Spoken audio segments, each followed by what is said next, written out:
Hello everyone, नमस्ते। म हो सुशीला आचार्य। आज पनि म गर्दैछु हिजोको जस्तै सेम नेल एक्सटेन्सन, किनकि मेरो हिजो फर्स्ट टाइम थियो, मैले राम्रोसँग गर्न सकेको थिइनँ।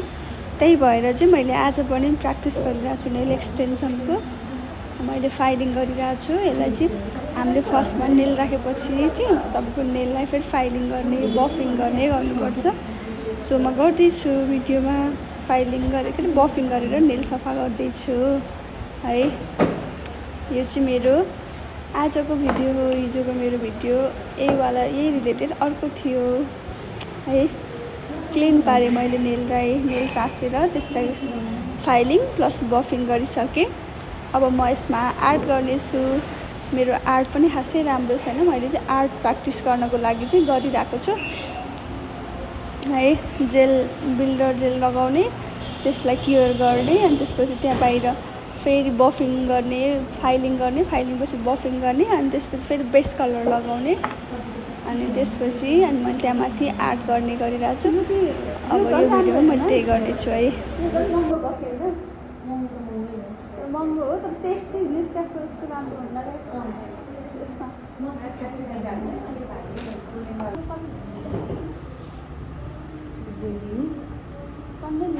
म्यामले मलाई सिकाउँदै हुनुहुन्छ कसरी लिने, बिल्डर जेल कति लिने भनेर चाहिँ। बिल्डर जेल चाहिँ मजाले लिनुपर्ने रहेछ हामीले नेल्सको। अब जेल एक्सटेन्सन गर्दा चाहिँ हामीले जेल मजाले लिने। मान्छेको हातमा चाहिँ धेरै युज हुँदैन अरे जेल, तर डमीको हातमा चाहिँ धेरै युज हुँदो रहेछ है। त्यसले गर्दा मजाले जेल लिएर गर्ने रहेछ। जेलमा मात्रै यो जेल एक्सटेन्सन भयो है, नाम नबिर्सनु। ड्युटी गरिदिनु नानी हो। अब बिस्तारै तल ल्याउने, धेरै स्वाटै नल्याउने, थोरै मात्र लिएर आउने तल। थोरैले पनि पुग्छ क्या हामीलाई, पछि फेरि हामीले काममा मिल्छ। थोरै मात्र लिएर अब साइडमा पुगे होइन भने ब्रसले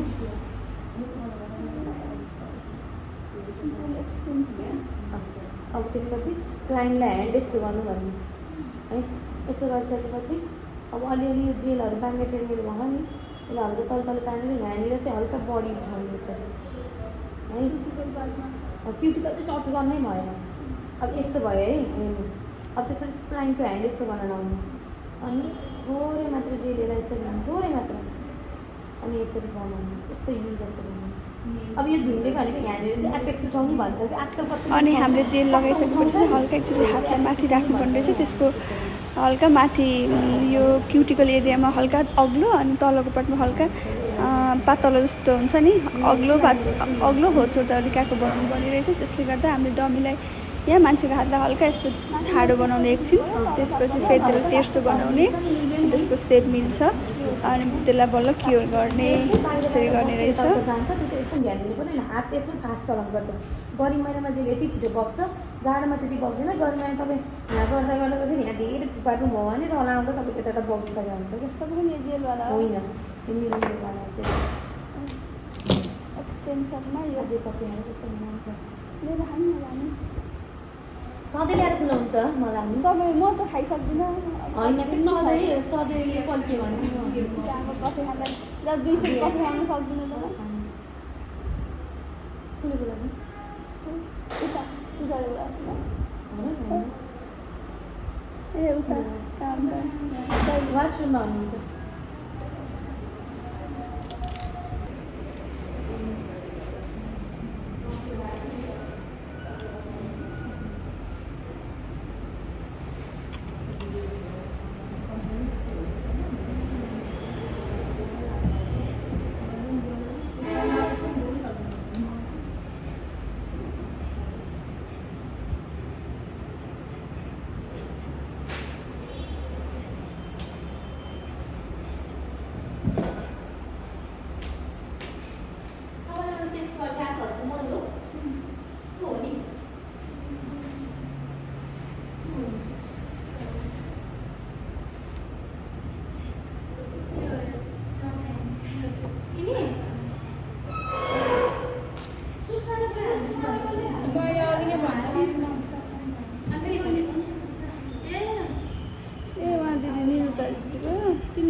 सन्ध्या मोडल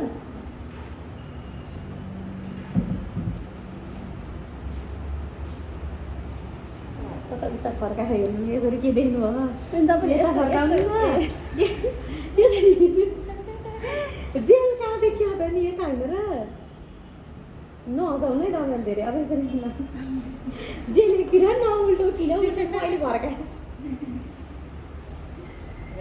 त्यस्तो ट्याप ट्याप ट्याप टच गर्ने होइन अब यो भएन अब यसलाई हल्का यसलाई थोरै ब्रसले मात्र थोरै लिनु के खालि अनि हल्का मात्र टच गरेर ल्याउनु कि स्वाइस स्वाइसै गऱ्यो भने बिग्रिन्छ अब फेरि तपाईँको धेरै माथि आएन अब फेरि यसलाई यहाँनिर ल्याएर थोरै मिलाउने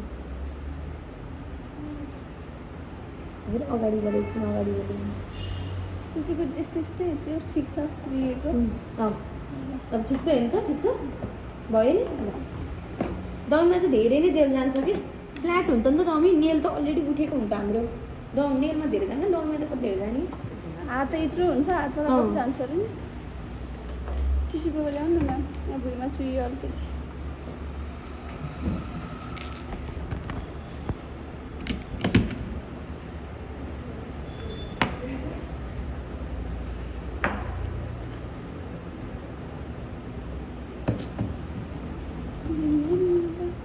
धेरै होला धेरै होला नानी पातल पातलै छ सबै घर खर्च एरिया अब अलिकति लिएर अनि यसो बेटारेर अनि त्यहाँ हालिहाल्नु त्यति लिएर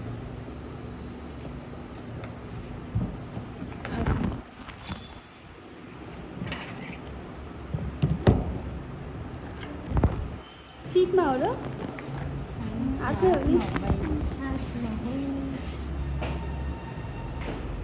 फिटमा हालिदिनु भयो चाहिँ मनै हाल्थ्यो भने मलाई हातको त मेरो ड्यामेज भयो कि अस्ति आफूले गरेकोले जेलले नै बिग्रियो किन आफै गरेको प्र्याक्टिस हुन्छ भनेर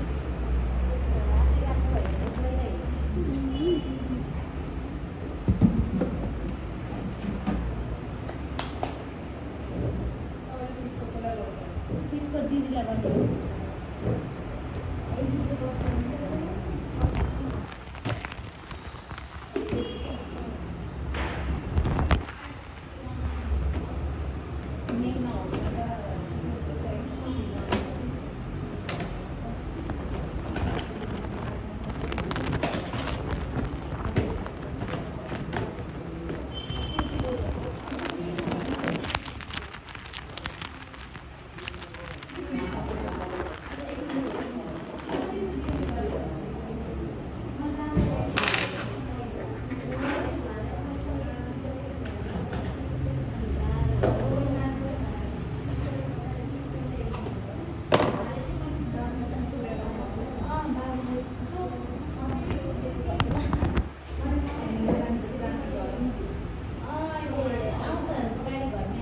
मैले चाहिँ नेलमा जेल राखेर पनि क्योर गरेर फेरि बेस कलर लगाएर पनि आर्ट पनि गरिसकेँ धेरै राम्रो आर्ट चाहिँ गरिनँ यति सिम्पल आर्ट गरेँ तर गराएँ सकाएँ बाई बाई